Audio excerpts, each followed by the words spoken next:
This is just a sample of the audiobook.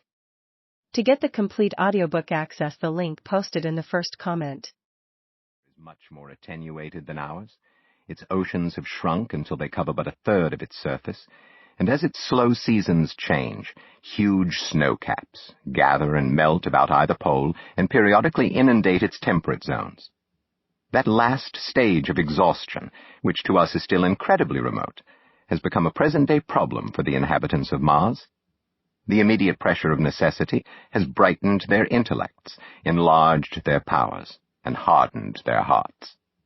And looking across space with instruments and intelligences such as we have scarcely dreamed of, they see at its nearest distance, only 35 million of miles sunward of them, a morning star of hope, our own warmer planet, green with vegetation and gray with water, with a cloudy atmosphere eloquent of fertility, with glimpses through its drifting cloud, wisps of broad stretches of populous country, and narrow, navy-crowded seas. And we men, the creatures who inhabit this earth, must be to them at least as alien and lowly as are the monkeys and lemurs to us. The intellectual side of man already admits that life is an incessant struggle for existence, and it would seem that this too is the belief of the minds upon Mars. Their world is far gone in its cooling, and this world is still crowded with life, but crowded only with what they regard as inferior animals. To carry warfare sunward is indeed their only escape from the destruction that generation after generation creeps upon them. And before we judge of them too harshly, we must remember what ruthless and utter destruction our own species has wrought, not only upon animals such as the vanished bison and the dodo, but upon its own inferior races. The Tasmanians, in spite of their human likeness, were entirely swept out of existence in a war of extermination waged by European immigrants in the space of 50 years.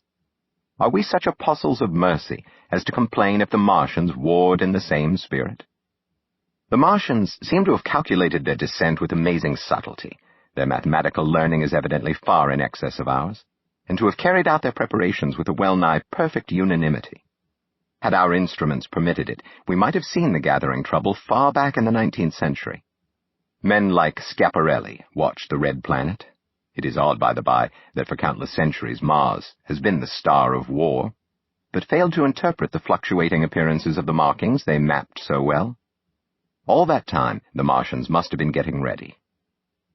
During the opposition of 1894, a great light was seen on the illuminated part of the disk, first at the Lick Observatory, then by Perrotin of Nice, and then by other observers.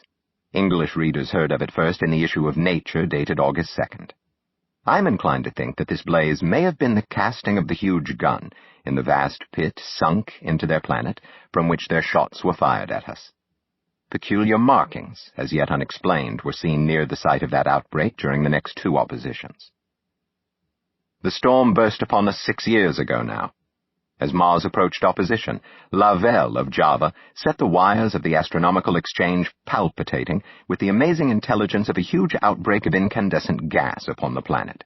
It had occurred toward midnight of the 12th, and the spectroscope, to which he had at once resorted, indicated a mass of flaming gas, chiefly hydrogen, moving with an enormous velocity toward this Earth. This jet of fire had become invisible about 12:15. He compared it to a colossal puff of flame suddenly and violently squirted out of the planet, as flaming gases rushed out of a gun. A singularly appropriate phrase it proved. Yet the next day there was nothing of this in the papers except a little note in the Daily Telegraph, and the world went in ignorance of one of the gravest dangers that ever threatened the human race.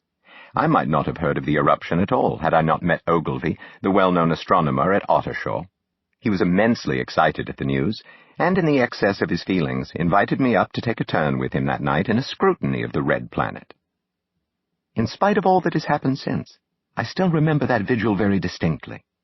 The black and silent observatory, the shadowed lantern throwing a feeble glow upon the floor in the corner, the steady ticking of the clockwork of the telescope, the little slit in the roof, an oblong profundity with the stardust streaked across it. Ogilvy moved about, invisible but audible.